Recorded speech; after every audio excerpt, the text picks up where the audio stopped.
உதயநிதிக்கு subject knowledge இல்லைன்னு சொல்லி அண்ணாமலை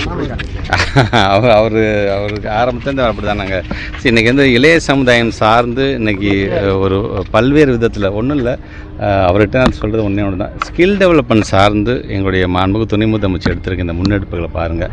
கல்வி சிறந்த தமிழ்நாடுன்னு இன்றைக்கி இவ்வளோ பேர் நாங்கள் சேர்ந்துருக்குறாங்க, பிள்ளைங்கள்லாம் போய் பல்வேறு ப்ரீ இன்ஸ்டியூஷன் சேர்ந்துருக்குறாங்க அப்படின்னா அதுக்கு அடுத்த கட்டமாக அவங்க வேலை வாய்ப்பில் கொண்டு போய் அவங்களை உட்கார வைக்கிறதுக்கு ஸ்கில் டெவலப்மெண்ட்ங்கிறது வந்து எவ்வளோ இந்த நான் முதல் திட்டம் சார்ந்து தயவுசெய்து முழுமையாக தெரிந்து கொள்ள வேண்டும். அந்த நான் முதல் திட்டம் சும்மா கொண்டு வந்துட்டேன் மட்டும் இல்லை, அதுக்கான அந்த தொடர் ஃபாலோஅப் அந்த கண்காணிப்பு இருக்கின்ற காரணத்தால் இவ்வளோ பெரிய ரிசல்ட்டை கொடுத்துருக்கிறாரு. எல்லாருமே எல்லாம் தெரிஞ்சுக்கிட்டு அரசியலுக்கு வரது கிடையாது, சில பேர் வந்து கற்றுக்கிறாங்க. பீயிங் ஸ்கூல் எஜுகேஷன் முடிச்சிட்டாக்க உங்களை போன்று தான் எனக்கும் அனுபவம், பள்ளிக்கூடத்துக்கு போனேன் வந்தேன்னு தான் இருந்துச்சு. பட் ஸ்கூல் எஜுகேஷன் முடிச்சா நாங்கள் கற்றுக்குறோம், நாங்கள் நிறையா சாதிக்க வேண்டும் என்று ஆசைப்படுகின்ற ஒரு இளைய சமுதாயத்தை இன்னொரு இளைஞரே அப்படி சொல்வது என்பது உள்ளபடியே அது வருத்தம் அளிக்கிறதா இருக்கின்ற. 10 பேர் கூட்டணி இருந்தாலும் எங்களுடைய கூட்டணி தான் பலமான கூட்டணி.